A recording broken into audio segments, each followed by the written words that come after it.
बाद में हुए एयर इंडिया विमान हादसे पर बात कर रहे हैं। उड़ान AI-171।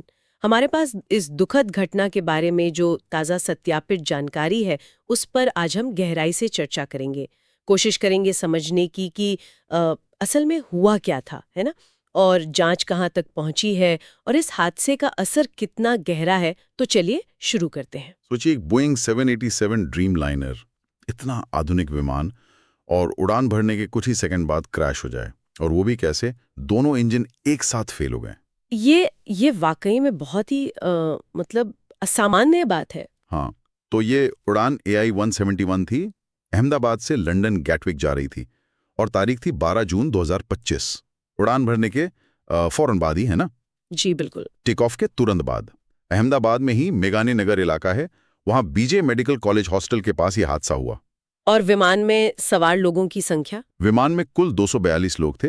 इसमें 230 यात्री थे और 12 क्रू सदस्य। और ये बहुत ही दुखद है कि 241 लोगों की जान चली गई। जी, सिर्फ एक यात्री बच पाए। हाँ, एक यात्री 40 साल के ब्रिटिश नागरिक विश्वेश कुमार रमेश, वो इमरजेंसी एग्जिट से निकलने में कामयाब रहे। और देखिए, इसका असर सिर्फ विमान तक सीमित नहीं था, जमीन पर भी बहुत भयानक असर हुआ। हाँ, वो हॉस्टल वाली बात। जी, विमान हॉस्टल की इमारत से टकराया और उससे कम 38 लोगों की वहां मौत हो गई, जो हॉस्टल में थे या आसपास, और कई लोग घायल भी हुए। ओह, ये तो त्रासदी के पैमाने को और भी बढ़ा देता है। बिल्कुल, ये दिखाता है कि हादसा कितना विनाशकारी था। तो फिर अब आते हैं जांच पर। क्या कुछ पता चला है अब तक? मतलब इस असामान्य घटना की वजह क्या हो सकती है? हाँ, देखिए, जांच चल रही है। अच्छी बात यह है कि दोनों ब्लैक बॉक्स मिल गए। अच्छा, यानी फ्लाइट डेटा रिकॉर्डर और कॉकपिट वॉइस रिकॉर्डर। जी हाँ, FDR और CVR। हाँ। विशेषज्ञ उनका विश्लेषण कर रहे हैं, मतलब डेटा निकाल रहे हैं।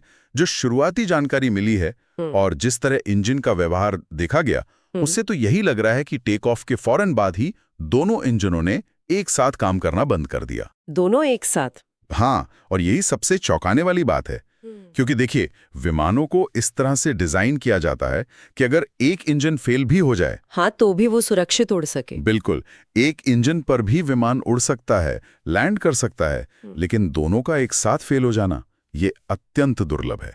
मतलब ऐसा बहुत बहुत कम होता है।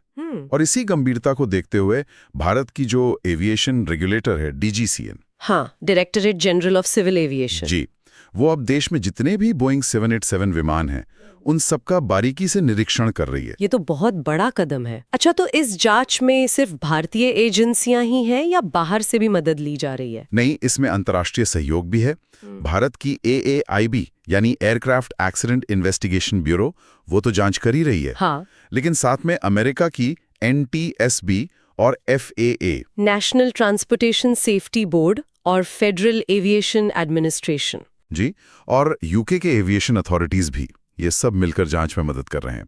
ये एक स्टैंडर्ड तरीका है जब कोई अंतर्राष्ट्रीय उड़ान या विदेश में बना विमान हादसे का शिकार होता है। समझ गई। अच्छा, इस पूरी तकनीकी जांच के बीच में एक मानवीय पहलू भी है। पायलट कैप्टन सुमीत सबरवाल का सुनने में आ रहा है कि उन्हें एक नायक की तरह देखा जा रहा है। हाँ, ऐसी रिपोर्ट्स हैं। कहा जा रहा है कि उन्होंने आखिरी पलों में मेडे कॉल जारी किया था, मतलब डिस्ट्रेस सिग्नल भेजा था। और शायद कोशिश की कि विमान को घनी आबादी से दूर ले जाएं।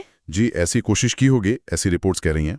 जाहिर है CVR से शायद इस पर और रोशनी पड़ेगी। बिल्कुल। और इसके असर की बात करें तो क्या एयरलाइंस पर, उड़ानों पर भी असर पड़ा है? हाँ, बिल्कुल पड़ा है।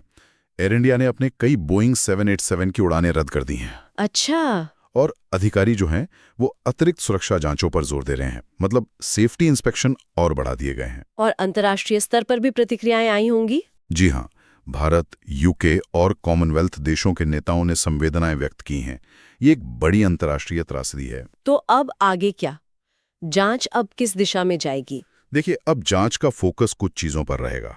एक तो इंजन का बहुत डिटेल्ड एनालिसिस होगा, उसके पुर्जे, गियरबॉक्स, इन सब का बारीकी से अध्ययन किया जाएगा। दूसरा, मलबे के जो टुकड़े मिले हैं, उनका विश्लेषण, और अगर जमीन पर कहीं से कोई वीडियो फुटेज मिला हो तो वो भी बहुत अहम सुराग दे सकता है। और वो कॉकपिट वॉइस रिकॉर्डर? हाँ, CVR की रिकॉर्डिंग सुनना बहुत महत्वपूर्ण होगा। उससे पता चलेगा कि आखिरी क्षणों में क्रू के बीच क्या बातचीत हुई, उन्होंने क्या देखा, क्या महसूस किया और क्या कदम उठाए। ये सब सुनने में कितना मुश्किल लगता है तो।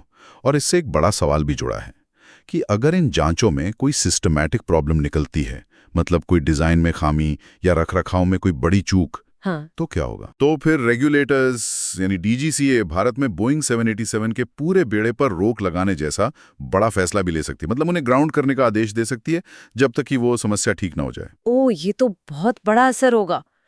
तो अगर हम आज की चर्चा को समेटें, हमने देखा कि कैसे एक नियमित उड़ान एक भयानक हादसे में बदल गई। जी, जांच का फोकस एक बहुत ही दुर्लभ घटना पर है, दोनों इंजनों का एक साथ फेल हो जाना, बिल्कुल। और इसके मानवीय और परिचालन दोनों ही तरह के परिणाम बहुत गंभीर है। हाँ, और विमान हादसों की जांच की जटिलता भी सामने आती है। ये बहुत पेचीदा प्रक्रिया होती है। सही कहा। लेकिन ऐसी त्रासदियों से सीखना, चाहे वो कितना भी दर्दनाक क्यों ना हो, भविष्य के लिए हवाई यात्रा को और सुरक्षित बनाने में मदद करता है। यही इसका सबसे अहम पहलू है। बिल्कुल।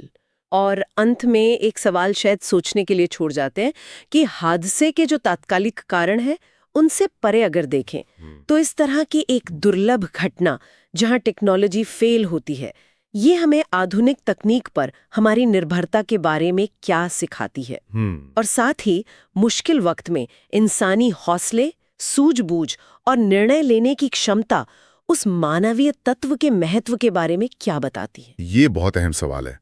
तकनीक और इंसान का ये जो संतुलन है, खासकर ऐसे संकट के क्षणों में, उस पर सोचने की जरूरत है।